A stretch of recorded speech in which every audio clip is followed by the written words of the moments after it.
शिवसेना प्रणित महाराष्ट्र कामगार सेनेचे प्रदेशाध्यक्ष व संयुक्त कामगार आघाडीचे नेते विष्णू कारंपुरी महाराज यांना जेल रोड पोलिसांनी त्यांच्या कामगार सेना कार्यालयातच सकाळी 9 पासून दुपारी 2 वाजेपर्यंत नजरकैदेत ठेवले। सोलापुरातील बांधकाम कामगार क्षेत्रात सुरू असलेला भ्रष्टाचार व बांधकाम कामगारांची लुटालूट टोकन पद्धत बंद करावी व राजकीय बांधकाम कामगार शिबिरे बंद करावे या मागणी करून संयुक्त कामगार संघटनेच्या वतीने दिनांक 7 ऑक्टोबर 2024 रोजी सहाय्यक कामगार आयुक्त कार्यालयासमोर संयुक्त कामगार आघाडीचे विष्णू कारंपुरी महाराजांच्या नेतृत्वाखाली बांधकाम कामगार अर्धनग्न आंदोलन केले होते।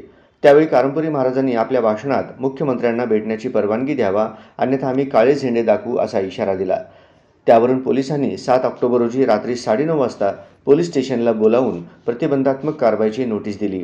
त्यावेळी कारंपुरी महाराज यांनी काळे झेंडे दाखवणार नाही किंवा आंदोलन करणार नाही अशा प्रकारची लेखी देऊन देखील पोलिसांनी सकाळी 9 वाजता कामगार सेना कार्यालयाजवळ दाखल झाले व नेहमीप्रमाणे कारंपुरी महाराजांनी कार्यालयात गेल्यापासून सकाळी 10 पासून ते दुपारी 2 वाजेपर्यंत पोलिसांनी या ठिकाणी ठिय्या मांडून बसले।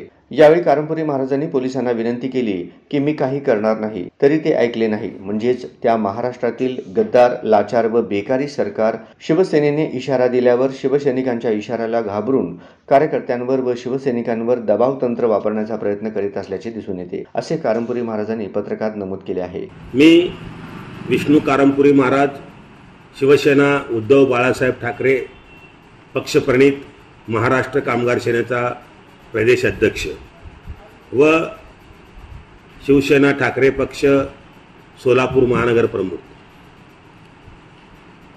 काल सोलापुरातील जिल्ह्यातील बांधकाम कामगारांच्या कामकाजात योजनेत जो भ्रष्टाचार सुरू आहे, जे कामगारांना लुटण्याचं काम सुरू आहे आणि कामगारांच्या बोगस नोंदणी कामकाज सुरू आहे आणि कामगाराकडून प्रति 1000 ते 1500 रुपये, 1500 ते 2000 रुपये घेऊन भांडी किट किंवा इतर साहित्य, ओळखपत्र, टोकन दिलं जातं। या माध्यमातून सोलापुरातील 5 संघटना एकत्रित येऊन महाराष्ट्र कामगार सेना, सह्याद्री कामगार संघटना,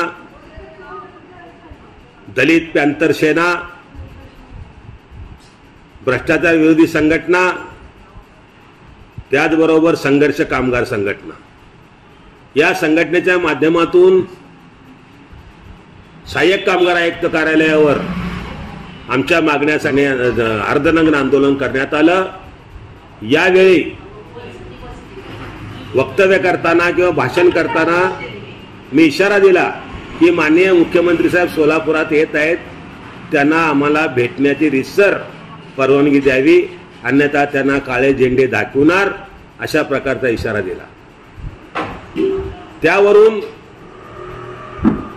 पोलिसांनी जेल रोड पोलीस स्टेशनचे पोलीस निरीक्षक व त्यांच्या सहकार्यांनी काल रात्री 9:30 वाजता मी वेळ घेऊन गेलो, 10:30-11 पर्यंत बसविले विनाकारण।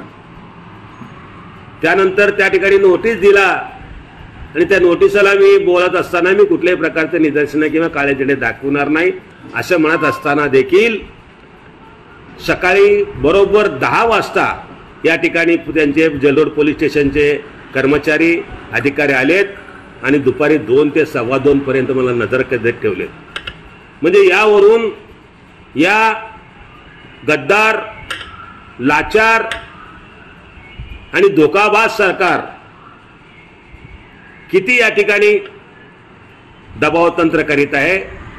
याद राखा, किती दबावतंत्र करा, तुम्ही कसल्याही प्रकारचं तुम्ही कारवायांचा बडगा दाखवा, आम्ही शिवसैनिक आणि कामगार संघटनेचे सर्व पदाधिकारी हे आमचा लढा चालू ठेवणार आहेत आणि या गोष्टीचा मी पोलिसांच्या या कृत्याचा, सरकारचा निषेध करतो आणि आमचा लढा अखेरपर्यंत चालू राहणार आहे। जोपर्यंत कामगारांना न्याय मिळत नाही, जोपर्यंत अन्यायाला न्याय मिळत नाही, तोपर्यंत माननीय प्रमुख माननीय उद्धव बाळासाहेब ठाकरे यांच्या नेतृत्वाखाली आमचा पूर्ण विश्वास आणि कामकाज चालूच राहणार अशा प्रकारचा इशारा देतो। मी थांबतो। जय हिंद, जय महाराष्ट्र।